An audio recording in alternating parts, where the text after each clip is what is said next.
أعوذ بالله من الشيطان الرجيم بسم الله الرحمن الرحيم رب اشرح لي صدري ويسر لي أمري واحلل عقدة من لساني يفقهوا قولي رب زدني علما اللهم فقهنا في الدين السلام علیکم ورحمۃ اللہ وبرکاتہ. امید اور دعا ہے کہ سب خیریت سے ہوں گے. اللہ تعالیٰ ہم کو سب کو خیر عافیت سے رکھے، حفظ امان میں رکھے، قرآن سے جوڑ کے رکھے. اللہ تعالیٰ ہمیں ایسی نمازیں کرنے اور نمازیں پڑھنے والا بنائے جس سے ہم اللہ کے قریب ہو سکیں. اللہ تعالیٰ ہمیں قبول ہونے والی نمازیں پڑھنے کی توفیق عطا فرمائے. اس کے ذریعے ہمارے جنت میں جانا آسان کر دیں، آمین. نمازوں کے خشوع کے سلسلے میں، تاکہ ہم نمازوں کی کوالٹی بہتر کریں، ہم نماز کو صحیح طریقے سے سیکھنے کی کوشش کر رہے ہیں، اور اللہ تعالیٰ ہمیں ہر ہماری کوشش کی جو ہے بدلے اجر بھی دے گا، اور ان کوششوں کی وجہ سے ہماری نمازیں بہتر ہوں تو ہمارے لیے اور یہ اجر ثواب کا باعث ہوں گی، اور دنیا کے فائدے بھی اور آخرت کے بھی فائدے بھی ملیں گے. تو ہم انشاءاللہ نماز میں اگلی سٹیپ کی طرف چلتے ہیں. جب ہم نماز میں سورۃ الفاتحہ پڑھتے ہیں اور اس کے بعد قرآن کی قرات کرتے ہیں، اس کے بعد ہم ایک لمحہ رک کر تاکہ سانس ذرا بحال ہو جائے، پھر ہم رکوع میں جاتے ہیں. تو رکوع جو ہے، ہم جب رکوع میں جاتے ہیں کس طرح جاتے ہیں؟ ہم اللہ اکبر کہتے ہوئے رکوع میں جاتے ہیں. سب سے پہلے تو دیکھیں اللہ اکبر ہم کب کہتے ہیں نماز میں؟ جب نماز شروع کرتے ہیں، اس کو تکبیر تحریمہ جیسے ہوتی ہے جو، تو وہ اللہ اکبر کہا جاتا ہے. لیکن اس کے علاوہ بھی جب بھی ہم پوزیشنز بدلتے ہیں ہم اللہ اکبر کہتے ہیں. اور کیوں کہتے ہیں؟ کیونکہ نبی کریم صلی اللہ علیہ وسلم سے ہمیں ملتا ہے کہ وہ پوزیشنز بدلتے ہوئے اللہ اکبر کہتے تھے. جیسے رکوع میں جاتے ہوئے، سجدوں میں جاتے ہوئے، سجدوں سے اٹھتے ہوئے، اور یہ کہتے تھے. تو ہمیں بھی ایک تو اللہ اکبر کہتے ہوئے ہم رکوع میں جاتے ہیں. اور اللہ اکبر ہم کیوں کہتے ہیں جب پوزیشنز بدلتے ہیں؟ یہ ہم سب کے لیے ریمائنڈر ہوتا ہے کہ اللہ اکبر، اللہ سب سے بڑا ہے. ہم کہتے ہیں کہ بھئی ہم نماز ادا کر رہے ہیں اور ہمارا رب جو سب سے بڑا وہ ہماری طرف متوجہ ہے، تو اس کا مطلب ہمیں فوکس ہونے کی ضرورت ہے. تو ایک طریقے سے جب ہم اللہ اکبر کہہ رہے ہوتے ہیں تو ریمائنڈر ہوتا ہے کہ فوکس ہو جاؤ، دوبارہ اللہ اکبر کہہ رہے ہوتے ہیں. اس لیے اب ہم رکوع کی حالت میں آ جاتے ہیں، اور جب رکوع کی حالت میں آتے ہیں سبحان ربی العظیم، ہم اللہ کی تسبیح بیان کرتے ہیں. تو رکوع کے بارے میں ہم مزید چیزیں جانتے ہیں. رکوع کے بارے میں سب سے اب ہم انشاءاللہ اس کے بارے میں چیزیں جانیں گے کہ رکوع جو ہے یہ کیا ہے. بہت اہم چیز ہے نماز کی. اس کے بارے میں قرآن میں پہلے دیکھ لیتے ہیں کہ کیا حکم آتے ہیں. قرآن میں سورہ حج میں اللہ تعالیٰ فرماتے ہیں کہ اے لوگو جو ایمان لائے ہو، سورہ حج کی آیت نمبر 77 ہے. اللہ تعالیٰ فرماتے ہیں کہ اے لوگو جو ایمان لائے ہو، رکوع کرو اور سجدہ کرو اور اپنے رب کی عبادت کرو اور نیک کام کرو تاکہ تم کامیاب ہو جاؤ. تو کامیابی کے لیے رکوع، سجدے اور عبادت رب کی اور نیک کام کا ذکر آیا اس میں. اس کے علاوہ رکوع کا ذکر ایک اور آیت ہے سورۃ البقرہ کی آیت نمبر 43، جس میں اللہ تعالیٰ فرماتے ہیں وَأَقِیمُوا الصَّلَاةَ وَآتُوا الزَّکَاةَ وَارْکَعُوا مَعَ الرَّاکِعِینَ. ہم لوگوں کو کہا اللہ تعالیٰ نے کہ نماز قائم کرو اور زکوٰۃ ادا کرو اور رکوع کرنے والوں کے ساتھ رکوع کرو. تو رکوع جو ہے یہ نماز کا اہم رکن ہے. رکن کسے کہتے ہیں؟ پلر ہے. اب جیسے تکبیر تحریمہ اگر نہیں ہم پڑھیں گے تو نماز نہیں ہوگی، اسی طرح اگر رکوع نہیں کریں گے تو وہ رکعت نہیں کاؤنٹ ہوگی. کیونکہ سمجھے رکن پلر ہوتا ہے، تو پلر جیسے بہت امپورٹنٹ چیز ہے نا. اگر پلر نہیں ہو تو بلڈنگ گر جاتی ہے نا. اگر پلر نہیں ہوگا تو بلڈنگ گر جائے گی. اسی طرح اگر یہ جو رکن ہوتے ہیں نماز کے ارکان، کمپلسری جو چیزیں ہوتی ہیں، اگر یہ مس ہو جائے تو رکعت باطل ہو جائے گی، ان کی ڈیلیٹ ہو جائے گی. اگر ہم نے غلطی سے وہ رکوع پڑھے کیے بغیر سیدھے سجدے میں گھس جاتے ہیں تو وہ پھر کاؤنٹ ہی نہیں ہوگی. صرف سجدہ سہو سے کام نہیں چلے گا بلکہ اس کو ریپیٹ کرنا ہوگا. تو اسی لیے یہ ذہن میں رکھیں کہ رکوع جو ہے نماز کا امپورٹنٹ رکن ہے. اور قرآن میں ایک اور جگہ اس کا ذکر ملتا ہے جہاں پہ اللہ تعالیٰ سورہ آل عمران کی آیت میں 43 اللہ تعالیٰ حضرت مریم کو کہتے ہیں کہ اے مریم اپنے رب کی اطاعت کرو، سجدے کرو اور رکوع کرنے والوں کے ساتھ رکوع کرو. تو یہ تو ہم نے دیکھ لی قرآن میں اس کی جو بارے میں پتہ چلتا ہے. اب ہم احادیث میں دیکھتے ہیں اس کے بارے میں، کیونکہ نبی کریم صلی اللہ علیہ وسلم نے اس کے بارے میں کیا کیا فرمایا. نبی صلی اللہ علیہ وسلم نے فرمایا کہ نماز 3 حصوں پہ مشتمل ہے، یعنی کمپرائزز آف 3 پارٹس. کون سے 3 پارٹس ہیں امپورٹنٹ؟ 1/3 حصہ طہارت ہے، 1/3 یعنی کہ ایک حصہ رکوع ہے، اور 1/3 حصہ سجدے ہیں. 3 چیزیں کہیں، 1/3 طہارت، 1/3 رکوع اور 1/3 سجود. تو جو طہارت نہیں تو نماز نہیں، جیسے ہمیں پتہ ہے وضو نہیں تو نماز نہیں، اسی طرح رکوع نہیں تو نماز نہیں، اسی طرح سجود نہیں، دونوں سجدے نہیں تو نماز نہیں. تو یہ تینوں امپورٹنٹ باتیں بتائی، اور اس کے بعد کا حصہ بھی بہت امپورٹنٹ ہے اس حدیث کا. یہ سلسلہ حدیث صحیحہ کی حدیث ہے اس کا بعد کا حصہ ہے. پہلے تو بتایا نا کہ نماز 3 حصوں پہ مشتمل ہے, 1/3 طہارت, 1/3 رکوع اور 1/3 سجدے. اب پھر فرمایا جس نے نماز کو اس کے حق کے ساتھ ادا کیا اس کی نماز بھی ایکسیپٹ کی جائے گی اور بقیہ اعمال بھی, اور جس کی نماز ریجیکٹ کر دی گئی, رد کر دی گئی, اس کے باقی اعمال بھی رد کر دیے جائیں گے. تو سوچیں یہ کتنی سکیری بات ہے کہ نماز کو حق کے ساتھ ادا کیا تو نماز بھی ایکسیپٹ ہوگی, باقی بھی جو نیک عمل ہوں گے ان کی ایکسیپٹنس بھی تبھی ہوگی, اور نماز ہی ریجیکٹ کر دی گئی تو باقی اعمال بھی ریجیکٹ کر دیے جائیں گے. تو ہمیں اچھے طریقے سے اللہ نمازیں پڑھنے والا بنائے. اگلی ہم اسی کے بارے میں حدیث دیکھتے ہیں, رکوع کے بارے میں ہم چیزیں جان رہے ہیں نا کہ رکوع کو اہمیت اس کے بارے میں کہ نبی صلی اللہ علیہ وسلم سے کیا حدیث میں ملتی ہے. تو صحابی ابو ذر غفاری رضی اللہ تعالیٰ عنہ کے بارے میں ملتا ہے کہ وہ جب کثرت سے رکوع و سجود کرتے تھے, قیام بھی طویل کرتے تھے, لمبا کرتے تھے, اور رکوع و سجود بھی کثرت سے کرتے تھے. جب ان سے پوچھا کیا تو انہوں نے کہا کہ میں نے نبی کریم صلی اللہ علیہ وسلم کو یہ فرماتے ہوئے سنا ہے کہ جو شخص ایک رکوع یا ایک سجدہ کرتا ہے اس کا ایک درجہ بلند ہوتا ہے اور ایک گناہ معاف کر دیا جاتا ہے. یہ روایت مسند احمد کی ہے, یعنی ایک رکوع یا ایک سجدہ کرتا ہے اس کا ایک درجہ بلند ہوتا ہے اور ایک گناہ معاف کر دیا جاتا ہے. تو امپورٹنٹ بات تو ہے کہ اس بارے میں کہ رکوع اور سجدے کا ذکر ہے اس حدیث میں بھی. اب پھر ہم ایک اور حدیث دیکھتے ہیں جو بہت امپورٹنٹ ہے کہ یہ بھی جو ہے سلسلہ احادیث صحیحہ کی حدیث ہے.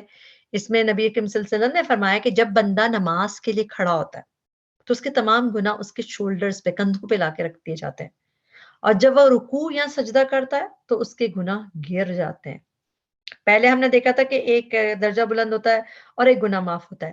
اس حدیث میں ہم دیکھ رہے ہیں کہ وہ جو شولڈرز پہ رکھ دیے جاتے ہیں تو رکوع اور سجدہ جب ہم کرتے ہیں تو گناہ گر جاتے ہیں, یعنی کہ جتنا تو ظاہر ہے کہ اگر ہم رکوع کو لمبا کریں گے تو وہ سارے گناہ گر جائیں گے نا, سجدہ لمبا کریں گے تو گناہ گر جائیں گے, اگر جلدی جلدی اٹھک بیٹھک کریں گے تو اس سے وہ فائدہ حاصل نہیں ہوگا. تو اس لیے یہ حدیث جو ہے لمبا رکوع کی طرف اس کے اشارہ دیتی ہے کہ اگر ہم چاہتے ہیں کہ ہمارے گناہ گریں, اور دیکھیں اللہ تعالیٰ جہاں چاہتے ہیں کہ ہم گناہوں سے پاک ہوں, اللہ تعالیٰ نے ہمیں ویز بتا دیے نبی کریم صلی اللہ علیہ وسلم کے ذریعے, صرف یہ کہ ہم ان کو اپلائی کریں, ان کو سوچ کے, تو واقعی ہمارے اللہ تعالیٰ تو چاہتے ہیں ہم جب اللہ کے پاس آئیں تو گناہوں سے فری ہو کے آئیں. اسی طرح ایک بہت امپورٹنٹ حدیث جو ہے ہم رکوع کے بارے میں دیکھتے ہیں کہ جو درست رکوع ہوتا ہے, بالکل کمپلیٹ رکوع جو پرفیکٹ رکوع, اس پہ نماز کی ایکسیپٹنس ڈیپینڈ کرتی ہے. یعنی نماز کب ایکسیپٹ ہوگی, جب رکوع بھی ٹھیک ہوگا. اس کے بارے میں حدیث کیا ہے دیکھ, ابو ہریرہ رضی اللہ عنہ سے روایت ہے کہ رسول اللہ صلی اللہ علیہ وسلم نے فرمایا ایک آدمی 60 سال تک نماز پڑھتا رہتا ہے لیکن اس کی نماز قبول نہیں ہوتی. یہاں پہ رک کے دیکھیں کہ 60 سال تک کوئی نماز پڑھتا رہتا ہو, اس کا مطلب جب اس نے شروع کی ہوگی 10 سال کی عمر میں, اس کے بعد 60 سال سے نماز پڑھ رہا ہے, تو آلموسٹ 70 سال کے آدمی کی بات ہو رہی ہے کہ 60 سال سے وہ نماز پڑھتا رہتا ہے لیکن اس کی نماز قبول نہیں ہوتی. شاید اس کی وجہ یہ ہو کہ وہ رکوع تو پورا کرتا ہو لیکن سجدے کمپلیٹ نہیں کرتا ہو, سجدے تو پورے کرتا ہو لیکن رکوع کمپلیٹ نہیں کرتا ہو. تو دونوں چیزیں اتنی امپورٹنٹ, ابھی تک جو ہم حدیثیں دیکھ رہے ہیں اس میں رکوع اور سجود دونوں چیزیں آ رہی ہیں, کیونکہ اس میں کیا کہا کہ قبول نہ ہونے کی ایک وجہ یہ بھی ہو سکتی ہے کہ اس کا رکوع صحیح ہے تو سجدہ نہیں ہے, سجدہ صحیح ہے تو رکوع نہیں ہے. تو یہ امپورٹنٹ چیز ہے رکوع, اور کہتے کہ پھر ہمیں اس کو پرفیکٹ کرنے کی ضرورت ہے. اور ایک اور وعید ہمیں پتہ چلتی ہے نبی کریم صلی اللہ علیہ وسلم سے, آپ صلی اللہ علیہ وسلم نے لوگوں سے پوچھا کہ لوگوں میں سے, رسول صلی اللہ علیہ وسلم نے فرمایا لوگوں میں سے سب سے بدترین وہ ہے جو نماز میں چوری کرتا ہے. لوگوں نے پوچھا یا رسول اللہ صلی اللہ علیہ وسلم انسان اپنی نماز میں کس طرح چوری کر سکتا ہے؟ آپ صلی اللہ علیہ وسلم نے فرمایا نہ وہ اپنا رکوع پورا کرے اور نہ ہی اپنے سجدے کو پورا کرے. یا پھر یہ کہا کہ وہ اپنے رکوع اور سجدے میں اپنی پشت کو سیدھا نہیں رکھتا. تو اس میں بھی نماز کا چور کون ہے؟ جو اپنے رکوع اور سجدے کو کمپلیٹ نہیں کرتا سپوز وے, جیسے کہ اس کو کرنا چاہیے, اور کون سے طریقے پہ کرنا چاہیے, پہ کس طرح ہم کمپلیٹ کریں, جیسے نبی صلی اللہ علیہ وسلم نے فرمایا, جیسے نبی صلی اللہ علیہ وسلم نے کر کے دکھایا اس طریقے سے کرنے کا حکم ہے. جب ہم اس طرح کریں گے تو چیزیں کمپلیٹ ہوں گی. اور اس میں ایک بہت امپورٹنٹ حدیث ہے, اس کو بخاری کی, صحیح بخاری کی حدیث نمبر 793 ہے, کیونکہ اب ہم آہستہ آہستہ اس طرف جا رہے ہیں. ہم نے یہ دیکھا نا کہ کمپلیٹ ہونا ضروری ہے اس کا, نماز کے جس طرح طریقے, یعنی سجدے اور رکوع کا کمپلیٹ ہونا ضروری ہے. تو اب ہم دیکھنے جا رہے ہیں کہ کیا مطلب کمپلیٹ ہونا ضروری ہے, کیونکہ حدیث ملتی ہے صحیح بخاری کی 793 نمبر کی حدیث ہے جس میں ابو ہریرہ رضی اللہ عنہ سے روایت ہے کہ نبی کریم صلی اللہ علیہ وسلم ایک دم مسجد میں تشریف فرما تھے، اتنے میں ایک آدمی آیا اور نماز پڑھنے لگا، اور نماز کے بعد اس نے آ کے نبی صلی اللہ علیہ وسلم سے سلام کیا۔ آپ صلی اللہ علیہ وسلم نے سلام کا جواب دیا اور کہا کہ واپس جا کے دوبارہ نماز پڑھو کیونکہ تو نے نماز نہیں پڑھی۔ اس نے دوبارہ نماز پڑھی اور پھر واپس آ کے پھر آپ صلی اللہ علیہ وسلم کو سلام کیا۔ آپ صلی اللہ علیہ وسلم نے اس مرتبہ بھی یہی فرمایا کہ دوبارہ جا کر نماز پڑھ کیونکہ تو نے نماز نہیں پڑھی۔ 3 بار اسی طرح ہوا۔ آخر اس شخص نے کہا اس ذات کی قسم جس نے آپ کو محبوس کیا ہے، میں تو اس سے اچھی نماز نہیں پڑھ سکتا، اس لیے آپ مجھے سکھلا دیجئے۔ تو پہلے اس کو کرنے دیا اور پھر اس کو آپ صلی اللہ علیہ وسلم نے پھر کیا بتایا جب اس نے پوچھا کہ مجھے پھر بتایا میں کیا کروں، تو آپ صلی اللہ علیہ وسلم نے فرمایا کہ جب تو نماز کے لیے کھڑا ہو تو پہلے تکبیر کہے، پھر قرآن مجید سے جو کچھ اس سے ہو سکے پڑھ، اس کے بعد رکوع کر اور پوری طرح رکوع میں چلا جا، پھر سر اٹھا اور پوری طرح کھڑا ہو جا، پھر جب تو سجدہ کرے تو پوری طرح سجدے میں چلا جا، اور پھر جب سجدے سے سر اٹھا کر اچھی طرح بیٹھ جا، دوبارہ بھی اسی طرح سجدہ کر، یہی طریقہ نماز کی تمام رکعتوں میں اختیار کر۔ یعنی اس حدیث میں اصل میں جس نمازی کا ذکر ہے وہ رکوع اور سجود میں نا بہت جلدی جلدی کرتا تھا، قوما جلسہ یعنی کہ جو رکوع سجدہ بھی جلدی جلدی، اب میں جو کھڑے ہوتے ہیں رکوع کے بعد قوما جسے کہتے ہیں وہ بھی جلدی سے، اور سجدوں کے درمیان میں بیٹھتا نہیں تھا۔ تو نبی صلی اللہ علیہ وسلم نے ہر بار اسے کہتے رہے کہ نماز پڑھو کیونکہ تو نے نماز پڑھی ہی نہیں۔ تو اس سے کیا پتہ چلتا ہے کہ اگر یہ والے ارکان جو یہ رکوع سجدہ قوما اور جلسہ ان میں اگر اطمینان نہیں ہو تو نماز وہ یعنی کہ ڈیلیٹ ہو جاتی ہے، نماز باطل ہو جاتی ہے۔ تبھی تو نبی صلی اللہ علیہ وسلم نے اس کو کہا کہ تم نے نماز ہی نہیں پڑھی۔ اور اسی طرح ایک اور حدیث سے پتہ چلتا ہے، اس میں کیا ہوا تھا کہ ایک آدمی آ کے مسجد میں نماز پڑھ رہا تھا اور اسی طرح نماز پڑھ رہا تھا کہ رکوع کرنا شروع کیا اور سجدوں میں ٹھونگے مارنے لگا۔ ٹھونگے مارنے مطلب جیسے برڈ پیک کرتا ہے زمین پہ، ٹھونگے مارتا ہے، کوا کوئی چیز اٹھانے کے لیے زمین پہ سر مارتا رہتا ہے، تو اس طرح اس نے نماز پڑھی۔ تو آپ صلی اللہ علیہ وسلم نے فرمایا کیا تم اس شخص کو دیکھ رہے ہو جو اس طرح نماز پڑھ رہا ہے؟ تو نبی صلی اللہ علیہ وسلم نے فرمایا کیا تم اس شخص کو دیکھ رہے ہو؟ جو شخص اس حالت میں مر گیا تو محمد صلی اللہ علیہ وسلم کے ملت و دین پہ نہیں مرے گا۔ کتنی امپورٹنٹ بات ہے، یعنی کہ ان کے طریقے پہ نہیں مرے گا۔ یہ اس طرح نبی صلی اللہ علیہ وسلم کا طریقہ نہیں تھا کہ اس طرح جیسے نمازیں پڑھ رہا ہے کہ اس طرح ٹھونگے مار رہا ہے۔ یہ شخص نماز میں اس طرح ٹھونگے مار رہا ہے جیسے کوا خون کو ٹھونگے مارتا ہے۔ بلا شبہ شخص کی مثال جو رکوع کرتا ہے اور اپنے سجدوں میں ٹھونگے مارتا ہے اس بھوکے شخص کی سی ہے جو 1 یا 2 کھجوریں کھاتا ہے، تو بھلا وہ اس کو کیا فائدہ دیں گی؟ اس کے لیے مکمل وضو کیا کرو، خشک رہ جانے والی ایڑیوں کے لیے آگ کا عذاب ہے، رکوع اور سجود مکمل کیا کرو۔ تو اب ہمیں سمجھ آیا کہ رکوع اور سجود مکمل کرنے کا کتنا ذکر ہے۔ آپ دیکھیں جس طرح اس حدیث سے پتہ چلتا ہے کہ نبی صلی اللہ علیہ وسلم نے مثال دی نا کہ بھوکے کو 1-2 کھجوریں کھاؤ تو اس کو سیٹسفیکشن نہیں ملتی، ایسا ہی حال ہے۔ تو اسی طرح جو لوگ نماز ہم اس طرح پڑھتے ہیں جلدی جلدی ادا کرتے ہیں جلدی جلدی، تو ہمیں اس لذت سے بھی محروم کر دیتا ہے، ہمیں وہ سیٹسفیکشن، اس کے وہ فائدے نہیں ملتے جو کہ ان نماز کے ملنے چاہیے۔ تبھی ہمیں نماز بھاری لگتی ہے، گراں لگتی ہے، ہماری جو روح بھی ہے وہ پیاسی رہ جاتی ہے۔ تو اسی لیے نماز کو اگر ہم صحیح طریقے سے پڑھیں گے تو پھر صحیح ہمیں اس کے فائدے ملیں گے۔ رکوع میں اطمینان کا وجوب یہ بھی دیکھ لیتے ہیں، اس میں کیا ہے کہ نبی صلی اللہ علیہ وسلم کس طرح رکوع کرتے تھے۔ تو یہ دیکھتے ہیں کہ آپ صلی اللہ علیہ وسلم جب رکوع کرتے تھے تو سبحان ربی العظیم پڑھتے رہے اور آپ کا رکوع آپ کے قیام کے برابر تھا۔ ایک حدیث میں ملتا ہے کہ رکوع اتنا لمبا تھا جتنا قیام تھا، تو سمجھے کتنی دیر تک سبحان ربی العظیم پڑھتے رہے۔ 3 دفعہ تو سبحان ربی العظیم پڑھنا ہی ہوتا ہے نا، وہ تو بیئر منیمم ہے، مگر اس کے علاوہ بھی جتنا چاہیں پڑھیں کیونکہ ہم اللہ کی جو ہے اس میں بڑا ہی بیان کر رہے ہیں۔ اسی طرح ایک اور حدیث ہے، اس میں بھی یہ کہ نبی صلی اللہ علیہ وسلم کے سے کیا ملتا ہے کہ نبی صلی اللہ علیہ وسلم کی چاروں چیزیں برابر ہوتی تھی۔ کون سی 4 چیزیں؟ رکوع، سجدہ، اور جو رکوع سے سر اٹھاتے وقت جو کھڑے ہوتے ہیں قوما وہ اور دونوں سجدوں کے درمیان جو بیٹھتے ہیں جلسہ، وہ برابر ہوتا ہے تقریباً۔ تو لمبا رکوع، لمبا سجدہ، لمبا قوما، تو نبی صلی اللہ علیہ وسلم سے یہی طریقہ ملتا ہے۔ اور کیا مطلب ہے اطمینان سے رکوع کرنا اور یا اطمینان سے سجدہ کرنا؟ تو یہ بھی ہم حدیث سے کمپلیٹ اس بارے میں پتہ چلتا ہے کہ ہر عضو اپنی جگہ آنے تک رکنا، یعنی جب وہ رکوع میں گئے تو انہوں نے اپنے دونوں ہاتھ اپنے دونوں گھٹنوں پہ رکھے نبی صلی اللہ علیہ وسلم نے، اور اپنی انگلیاں سے نیچے رکھی اور کس طرح ایسے فاصلہ رکھا اپنی دونوں کوہنیوں کے درمیان، یہاں تک کہ ہر ایک عضو اپنے اپنے مقام پہ جم گیا، یعنی ہر چیز اپنی جگہ پہ آ جائے. اسی طرح جوائنٹس، ایک اور حدیث ہے جہاں پہ کہا کہ جب وہ رکوع کرے تو اس طرح کہ اس کے جوڑ مطمئن ہو جائے، جوائنٹ مطمئن ہو جائے اور اپنی موجودہ جگہ پہ ٹھہر جائے. تو یہ ہے صحیح پڑھنے کا طریقہ. اچھا یہاں پہ ہم لوگ اس پہ تھوڑی سی بات کر لیتے ہیں. دیکھیں احسن انداز سے رکوع اور سجدے، یہی دیکھ رہے ہیں نا، کمپلیٹ سجدے، کمپلیٹ رکوع، تو اس سے ایک گناہ معاف، ایک درجہ بلند. لیکن ہمارے رکوع اور سجود کیسے ہیں؟ ہم تو بہت جلدی جلدی کرتے ہیں، ہم تو انکمپلیٹ سے کرتے ہیں، نہ پش سیدھی کرتے ہیں، نہ اطمینان ہوتا ہے، اور بس جلدی جلدی. تو ہمیں کیا چیز ہماری ضرورت ہے؟ ہمیں ٹھہراؤ کی ضرورت ہے کہ اطمینان سے رکوع کریں. ہمیں رکوع اور سجود کیوں ہم جلدی جلدی کرتے ہیں؟ کیونکہ ہمیں اس دوران کام یاد آتے رہتے ہیں جن کی وجہ سے ہم جلدی جلدی کرتے ہیں.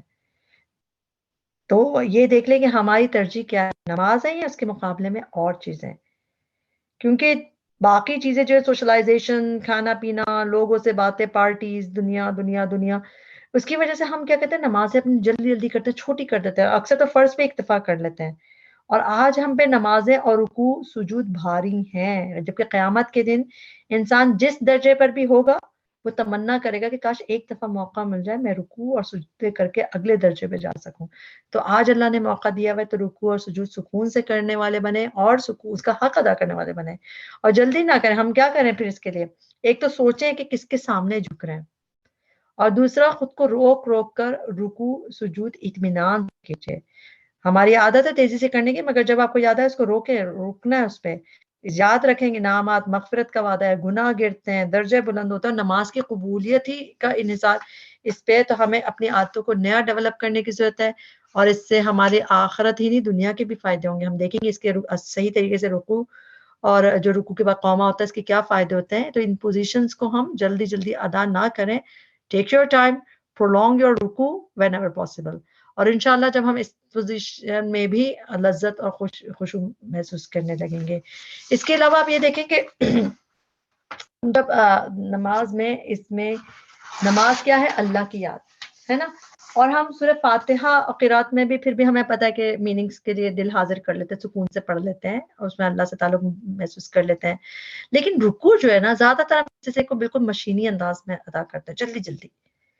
تو ایک تو ہم نے دیکھا ہمیں کیا کرنا ہے، سجدے میں سکون لانا ہے، سجدے میں نہیں رکوع میں بھی سکون لانا ہے. اس کی موشن دیکھ رہے ہیں ہم، اس کو سکون سے کرنا ہے، اس کو کام ہولڈ روک کے رکھنا ہے اس کو، اور اتنا کہ جہاں پہ ہر پارٹ اور ہر جوائنٹ ریلیکسڈ ہو جائے، اپنی جگہ پہ ٹک جائے، تو سکون ہو جائے. جیسے اس طرح ہمیں رکوع کرنا ہے. اور اب اس میں پڑھنا کیا ہے یہ بھی دیکھتے ہیں. اس میں یہ بات یاد رکھیں کہ رکوع کی اہمیت کیوں ہے. ہم بغیر کسی تعلق جذبات کے رکوع کرتے ہیں، صرف ہم جلدی سے سبحان ربی العظیم سبحان ربی العظیم پڑھ لیتے ہیں، جبکہ اس کو ہم دیکھتے ہیں کہ یہ کتنا امپورٹنٹ ہے. یہ اللہ کی عبادت کے لیے انتہائی عاجزی کی علامت ہے رکوع. کیونکہ دیکھیں رکوع اور سجدے دو حالتیں ایسی ہیں نماز میں جن میں ہم جھکتے ہیں. اور یہ جو جھکنے کی ہے نا، یہ جھکنا یہ کمزوری کی علامت ہے. ہم جسم سے بھی خود کو ویک شو کرتے ہیں، کیونکہ یہ فزیکلی ویک شیپس ہے نا. اگر انسان کھڑا ہو، کوئی دھکا دے دے تو آپ کھڑے رہ سکتے ہیں، لیکن اگر آپ اس طرح بینڈ ہوئے ہیں رکوع میں اور کوئی آپ کو ذرا سا بھی دھکا لگے تو آپ گر جاتے ہیں. تو فزیکلی ویک شیپ ہے. تو رکوع میں ہم اپنی باڈی لینگویج سے بھی دکھا رہے ہوتے ہیں کہ اللہ تعالیٰ ہم جو ہے عاجز ہیں، آپ بڑے ہم چھوٹے ہیں. جیسے ہم اپنے ایک تو ہم منہ سے بھی کہنا سبحان ربی العظیم کہ اللہ تعالیٰ آپ بڑے ہیں، اور ہم بڑائی والے کی بڑائی تسلیم کر رہے ہیں، جھک کے بھی دکھا رہے ہیں کہ اللہ تعالیٰ ہم تو بہت کمزور ہیں، آپ بہت عظمت والے ہیں، اور ہم تو کچھ بھی نہیں ہیں، جو بھی ہیں آپ ہی کی عطا ہے. تو اس سے ہم اپنے یعنی افیکٹ زیادہ بڑھتا ہے. اسی لیے اس میں رکوع میں جھک کے ہم اللہ کی تسبیح بیان کر رہے ہیں. تو ایک تو یہ کہ اس میں جب ہم ایموشنز کیا رکھیں گے ذہن میں کہ ہم اللہ کے سامنے جھک رہے ہیں، جو تو ہم اللہ کی بڑائی کے سامنے ہم اپنے کہ ہم چھوٹے ہیں آپ بڑے ہیں. تو اس میں ہم یہ ایموشنز لکھیں گے اپنی کمزوری کی، عاجزی کے، کہ ہم ضرورت ہے ہمیں اللہ کی محتاجی کے. اور ہم پڑھتے کیا ہے، رکوع کی کون سی دعا ہے جب ہم اللہ اکبر کہتے ہوئے جاتے ہیں؟ تو اس کے بارے میں نبی صلی اللہ علیہ وسلم سے ملتا ہے کہ آپ صلی اللہ علیہ وسلم نے فرمایا کہ مجھے رکوع یا سجدہ کرتے ہوئے قرآن کی قرات سے منع کیا گیا. تو رکوع میں اپنے رب عز و جل کی عظمت بیان کرو جو ہم سبحان ربی العظیم پڑھتے ہیں یا جو بھی تسبیح کرتے ہیں، اور سجدے میں دعا مانگنے میں خوب زور صرف کرو کہ تمہارے لیے قبول کی جائے گی. یہ حدیث نسائی کی ہے، 1121 حدیث. تو رکوع میں ہم پڑھتے ہیں سبحان ربی العظیم، سبحان ربی العظیم، سبحان ربی العظیم. اس میں یہ دیکھ لیں کہ جو ربی ہے اور پھر یا پہ زبر ہے تو یہ یا کو وائی کی طرح پڑھیں گے، ربی العظیم. ہم اکثر اس کو پڑھتے ہیں سبحان ربی آ کی آواز نہیں لگائیں گے، یا کی آواز، ربی العظیم، ربی ال. تو اس کو اس طرح پڑھنے کی عادت ڈالیں، اس کو صحیح سے اس کی پروننسیشن ہم سیکھیں. اور اس میں ہم کہتے کیا ہیں تو اس کو بھی ضروری ہے، کیونکہ دیکھیں ہم نے موشن دیکھ لی کہ سکون سے کیا، ایموشنز دیکھ لیے کہ ہم اللہ کے آگے جھکے ہوئے، ہم عاجز ہیں. اب جو ہم یہ پڑھتے ہیں اس میں ہمیں ذہن میں کیا لانا ہے، اس کے میننگز کیا ہے؟ اس کے میننگ ہے سبحان ربی العظیم، سبحانہ پاک ہے، ربی میرا رب، العظیم جو بہت عظمت والا ہے. ٹھیک، تو ہم اللہ کی پاکی بیان کر رہے ہیں. پاک کا کیا مطلب ہوتا ہے؟ جب ہم سبحانہ کہتے ہیں، سبحانک اللہم کہتے ہیں، اس کا مطلب ہوتا ہے کہ اللہ تعالیٰ آپ میں کوئی کمی ہے ہی نہیں، آپ میں کوئی ڈیفیکٹ نہیں ہے، آپ ہر نیگیٹیوٹی سے پاک ہیں، ہر چیز میں پرفیکٹ ہے، نہیں کوئی نیگیٹیوٹی آپ میں ہے ہی نہیں.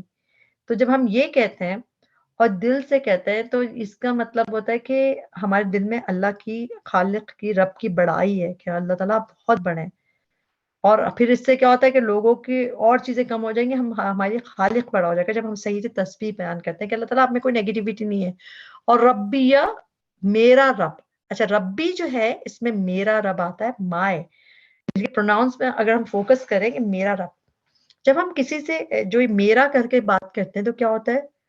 سینس آف کلوزنس بڑھتی ہے نا، بانڈنگ بڑھتی ہے، محبت کا جب اظہار ہوتا ہے. جیسے ہم کہتے ہیں میری امی، میرا بچہ، میرا بیٹا، تو اس میں زیادہ ایک کلوزنس ہوتی ہے. تو جب ہم کہتے ہیں میرا رب، یعنی کہ وہ میرا رب جو ہے وہ پاک ہے. اور رب کون ہوتا ہے؟ اگین دوبارہ رب کا جو میننگ ہے بہت زبردست ہے. رب کا مطلب ہے کہ رب جو ہمارا ٹیک کیئرر ہے. اگر ہم ایک لفظ میں رب کو سیکھیں نا کہ وہ ہمارے خیال کرنے والا، جس نے پیدا کیا اور جو اپنی کیئر میں مجھے پال رہا ہے، ضرورتوں کا خیال کرنے والا. الحمدللہ رب العالمین میں بھی رب کو ہم نے دیکھا ہے کہ رب کیا ہوتا ہے؟ جو ہماری کیئر کرنے والے، ہماری ضرورتوں کا خیال کرنے والا. تو ہم جب ہم سبحان ربی العظیم کہتے ہیں اس وقت سوچیں کہ میرا رب جو ہے پاک ہے اور بہت عظمت والا. تو ہم اللہ کی بڑائی بیان کریں. تو تسبیح جو ہے ہم 3 دفعہ بھی پڑھ سکتے ہیں، اس سے زیادہ بھی پڑھ سکتے ہیں. اصل بات ہے کہ کم از کم دل سے 1 دفعہ تو ہم پڑھیں. ہم کہیں رب آپ پاک ہیں، اور اس کو 3 دفعہ جو پڑھنا ہے نا وہ رکوع میں جا کے پڑھنا ہے. اکثر ہم کیا کہتے ہیں رکوع میں جاتے ہوئے ایک تسبیح پڑھتے ہیں، رکوع سے اٹھتے ہوئے پڑھتے ہیں. نہیں، جب ہم رکوع کی پوزیشن میں چلے جائیں گے اللہ اکبر کہتے ہوئے، پھر وہاں پہ ہمیں 3 دفعہ تسبیح کرنی ہے، سبحان ربی العظیم. اور اس کے علاوہ اور بھی ہمیں دعائیں ملتی ہیں، ساری صحیح احادیث سے رکوع کی دعائیں اور زیادہ بھی ملتی ہیں، جیسے کہ سبوح قدوس رب الملائکۃ والروح، اور جو بھی یہ دعائیں سامنے لکھی ہوئی ہیں سب ہمیں ملتی ہیں. ہم رکوع میں دعائیں بدل کے بھی پڑھ سکتے ہیں، اور بدل کے پڑھنے میں دل بھی لگتا ہے اور ہمارا ہم اللہ کی تعریف کے لیے ڈیفرنٹ ورڈز کہتے ہیں. تو یہ ہو گیا ہمارا رکوع. اچھا رکوع کا طریقہ دیکھ لیتے ہیں کہ طریقہ کیا ہے، کیونکہ نبی صلی اللہ علیہ وسلم کا جو بتایا گیا طریقہ، یہ نبی صلی اللہ علیہ وسلم کس طرح پڑھتے تھے وہ دیکھتے ہیں. جب اللہ اکبر کہہ کے ہم رکوع میں جاتے ہیں تو نبی کریم صلی اللہ علیہ وسلم کا طریقہ کیا تھا اس کو دیکھ لیتے ہیں.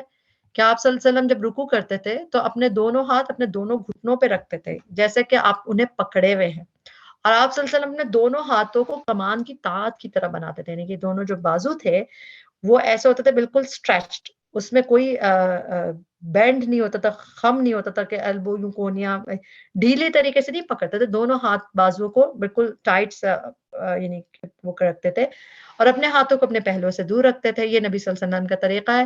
اس کے علاوہ آپ صلی اللہ علیہ وسلم جب رکوع کرتے تھے وہ رکوع میں پیٹھ اور سر سیدھا رکھتے تھے، یعنی پیٹھ، بیک اور ہمارا سر جو ہے وہ ایک لیول پہ ہوتا تھا نبی صلی اللہ علیہ وسلم کا، بالکل 90 ڈگری کے اینگل پہ. یہ جو ہے یوں کر کے وہ کرتے تھے، نہ سر کو زیادہ جھکاتے تھے، نہ ہی پیٹھ سے بلند رکھتے تھے. سر نہ نیچے ہوتا تھا نہ بہت اوپر ہوتا تھا، بالکل اعتدال بیلنس میں سر ہوتا تھا.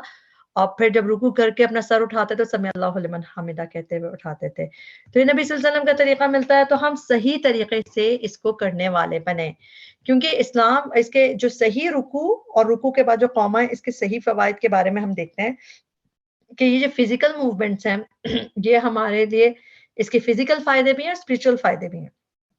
اللہ تعالیٰ چاہتے تو ہمیں یہ کہہ سکتے تھے کہ نماز کو ایک ہی پوسچر میں کر لیں، کوئی موومنٹ نہیں کریں، کھڑے کھڑے پڑھ لیں پوری نماز، یا بیٹھے بیٹھے پڑھ لیں، لیکن نہیں، ڈفرینٹ پوسچرز ہیں. تو ہر پوسچر جو ہے، ہر جو طریقہ ہے اس کا اپنا فائدہ ہے، اور وہ ہمارے لیے ہی ہمارے لیے اسپریچولیٹی بھی اور ہمارے صحت کے لحاظ سے بھی ضروری ہے. تو نماز میں ہم جو پوسچرز دیکھتے ہیں ان سب کا ایک اسٹرانگ ریلیشن شپ ہے ہماری روحانیت کے ساتھ، اسپریچولیٹی کے ساتھ، ہماری مینٹل اور فزیکل ویل بینگ کے ساتھ، یعنی ہماری ذہنی اور ہماری جسمانی صحت کے ساتھ بھی اس کا تعلق ہے. تو یہ صرف ایسی پوسچر کہہ دیے، بلکہ یہ ہمارے فائدے کے لیے ہیں. اور ان کا صحیح فائدہ کب مل سکتا ہے؟ جو ہم جس طریقے سے بھی نماز پڑھتے ہیں، صحیح فائدہ کیسے کب ملتا ہے؟ جب ہم اس کو کریکٹ طریقے سے ادا کریں. کریکٹ طریقہ کون سا ہے؟ جو نبی صلی اللہ علیہ وسلم کا طریقہ ہے. تو جو ہم اس کے صحیح بینیفٹس اگر ہم چاہتے ہیں نماز کے بھی، میں نے تو ہر موومنٹ کے، ہر جو بھی ہمارے قیام ہے، رکوع ہے، سجود ہے، تو اس کو ہم ایک تو پہلی بات کریکٹ پوزیشن اور ایکشن ہو، یعنی جو نبی صلی اللہ علیہ وسلم نے جیسے کر کے دکھایا. پھر نمبر 2 فائدہ کب مل سکتا ہے؟ ہمارے لینتھ ٹائم کا بھی ہم اس کو روکیں، اس کو یعنی اطمینان سے ادا کریں. اور تیسری چیز، ہم جو اس میں اللہ کو یاد کر رہے ہیں اس میں بھی ہم ذہن کو بھی حاضر رکھیں، اس کو کریکٹ ریسائٹ کریں، تب ہمیں ان چیزوں کا صحیح فائدہ حاصل ہو سکتا ہے. یعنی کہ موشن بھی، ایموشن بھی اور ریسیٹیشن بھی ہمیں پتہ ہونے چاہیے کہ ہم کیا پڑھ رہے ہیں، تو پھر ہمیں ان چیزوں کا صحیح سے فائدہ ہوگا، دنیا کا بھی آخرت کا بھی. تو اس میں طریقہ بھی نبی صلی اللہ علیہ وسلم کا بتایا ہوا. اور ہیلتھ بینیفٹس ہمیں کب مل سکتا ہے اس کے؟ ہم ایگزیکٹلی ویسے نماز ادا کریں جیسا کہ اللہ تعالیٰ نے ہمیں آرڈر کیا، جیسے کہ ہمیں نبی صلی اللہ علیہ وسلم نے کر کے دکھایا. جو ہم غلط طریقے سے پڑھتے ہیں اور جلدی جلدی پڑھتے ہیں تو اس سے بجائے فائدے ہونے کے نقصان زیادہ ہو جاتے ہیں. کیونکہ جیسے رکوع میں ہم اگر ہم صحیح سے بینڈ نہیں ہوتے جیسے کہ نبی صلی اللہ علیہ وسلم ہوتے تھے، تو پھر اس سے کمر کے درد اور یہ سب چیزیں زیادہ ہو جاتی ہیں. تو انہوں نے ہم سب چیزیں نبی صلی اللہ علیہ وسلم نے اسی لیے کر کے دکھائی تاکہ ہم ان کو فالو کریں. اکثر ہم نماز جلدی پڑھتے ہیں بجائے اس میں فوکس نہیں کر رہے ہوتے اس پہ، اور ہم صرف ثواب کے لیے پڑھتے ہیں، جبکہ اصل نماز تو ہمارے اپنی دنیا اور آخرت کے فائدے کے لیے. تو فاسٹ موشن میں نہیں پڑھیں، اس میں ہم اطمینان کے ساتھ کریں. رکوع کس طرح نبی صلی اللہ علیہ وسلم کرتے تھے، فارورڈ بینڈنگ جو کرتے تھے، اس میں ورٹیبل کالم بالکل لمبر جوائنٹ پہ مڑتا ہے، اور اس کے بعد بالکل سیدھے کھڑے ہو جاتے تھے دیر تک کے لیے. تو رکوع جو ہے اس میں پھر اس کے بہت فائدے ہوتے ہیں. تو اسپیشلی اگر ہم صحیح سے رکوع کریں اور بچوں کو صحیح سے رکوع کرنا سکھائیں تو بعد میں بہت کم چانس رہتے ہیں کہ کمر کے درد کے مسئلے شروع ہو جائے. اور آج کل تو ویسے کمر کے درد بہت زیادہ بڑھ گئے ہیں کیونکہ ہم زیادہ تر بیٹھے رہتے ہیں. تو اس کے لیے بھی یہ کہ نماز کے رکوع سجود صحیح طریقے سے ادا کریں تاکہ یہ ہماری باڈی کو بہت اچھی شیپ میں رکھتے ہیں، ہمارے بہت مسائل کم ہو جائیں گے. تو پراپر رکوع جو نبی صلی اللہ علیہ وسلم کا تھا طریقہ کس طرح تھا کہ بیک کیسی ہوگی، اسٹریٹ اور بالکل ایکسٹینڈڈ فارورڈ، یعنی اسی طرح آرمز کیسے ہوں گے، بالکل ایکسٹینڈڈ اسٹریٹ، اس میں کوئی بینڈ نہیں ہوگا، ایلبو میں کوئی خم نہیں ہوگا، اور نیز کو فرملی پکڑنا ہے. لیگز اور نیز اسٹریٹ وداؤٹ اینی بینڈ، وہ بھی ایسے نہیں کہ نیز گھٹنے جھکے ہوئے نہیں، کوشش کرنا بالکل اسٹریٹ کھڑے ہونے کی. اور ہیڈ جو ہے وہ بیک کی لیول پہ ہو، نہ زیادہ اوپر نہ زیادہ نیچے، اور آئیز بھی فوکس ہوں. یہ نبی صلی اللہ علیہ وسلم کا یہی طریقہ تھا. اب یہاں پہ ہم نے رکوع کر لیا، رکوع کا حصہ کمپلیٹ ہو گیا. اب ہم جاتے ہیں قیام کی طرف. اس کے لیے ایک اور لفظ یوز ہوتا ہے قومہ. رکوع کے بعد جو ہم سیدھا کھڑے ہوتے ہیں اس کو قومہ بھی کہتے ہیں. یہ نماز کا ایک خوبصورت مقام ہے. ایک ہم نے رکوع کمپلیٹ کر لیا، رکوع اور سجدے کے درمیان ہم سیدھے کھڑے ہوتے ہیں. رکوع بھی جھکنا اور سجدہ اور زیادہ جھکنا، اس سے بیچ میں ہم بالکل سیدھے کھڑے ہوتے ہیں. اور یہ بھی کیوں؟ کیونکہ نبی صلی اللہ علیہ وسلم نے سکھایا. اور یہ کیا ہوتا ہے اس کو کہ ہم رکوع میں جب 3 دفعہ ہماری تسبیح ختم ہو جاتی ہے تو ہم اٹھنا شروع کرتے ہیں. تو یہ بھی یاد رکھیں کہ رکوع میں ہی تسبیح ختم کرنی ہے. یہ نہیں کرنا کہ اٹھتے ہوئے تسبیح پڑھ رہے، نہیں، تسبیح رکوع میں کمپلیٹ کر کے پھر ہم اٹھنا شروع ہوں گے. اور اٹھتے ہوئے کیا کہتے ہیں؟ سمع اللہ لمن حمدہ. باقی جگہوں پہ جب ہم باقی تمام حالتوں میں دیکھتے ہیں نا کہ ایک دوسرے سے جگہ سے شفٹ ہوتے ہیں پوزیشنز میں، تو ہم اللہ اکبر کہتے ہیں. لیکن رکوع سے اٹھتے ہوئے ہم اللہ اکبر نہیں کہتے، بلکہ کیا کہتے ہیں؟ سمع اللہ لمن حمدہ. اللہ نے سن لی اس کی جس نے اس کی تعریف کی. کیونکہ نبی صلی اللہ علیہ وسلم یہی کرتے تو انہوں نے یہی سکھایا ہمیں، تو ہم یہی بولتے ہیں کہ اللہ نے سن لی جس نے اس کی تعریف کی. کیونکہ ہم سبحان ربی العظیم میں اللہ کی تعریف کر رہے تھے نا، سبحان ربی العظیم، اس میں ہم نے اللہ کی تعریف کی. تو اس کے اٹھتے ہوئے سمع اللہ لمن حمدہ کہتے ہیں کہ اللہ نے سن لی اس کی جس نے اس کی تعریف کی. تو کیا واقعی ہم نے تعریف کی؟ کیونکہ اللہ تعالیٰ سن رہا تھا اس وقت. اللہ نبی صلی اللہ علیہ وسلم نے کہا تبھی اس کے بعد ہم کیا کہتے ہیں؟ ربنا ولک الحمد، کہ اے ہمارے رب تیرے لیے ساری تعریف ہے. تو یہ اس طرح ہمیں پتہ ہے، اس طرح ہم ادا کرتے ہیں. تو اس میں رکوع کر کے جب سمع اللہ لمن حمدہ کہہ کے کھڑے ہوں گے تو اس طرح کھڑا ہونا ہے کہ ہر ہڈی اپنے مقام پہ آ جائے. کیونکہ نبی صلی اللہ علیہ وسلم نے بتایا کہ تم میں سے کسی شخص کی نماز پوری نہیں ہوتی یہاں تک کہ وہ تکبیر کہے پھر رکوع کرے.